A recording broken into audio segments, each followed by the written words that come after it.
శ్రీమాత్ర నమః.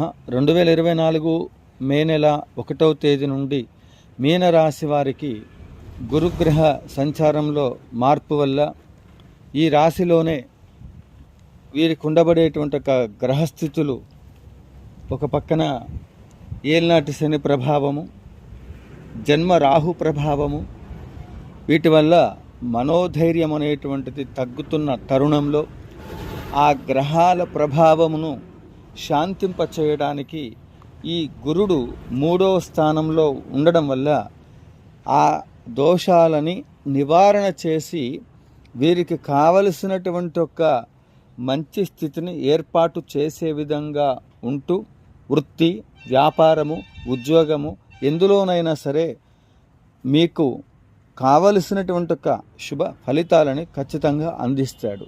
భయపడవలసిన అవసరం లేదు. విజయం.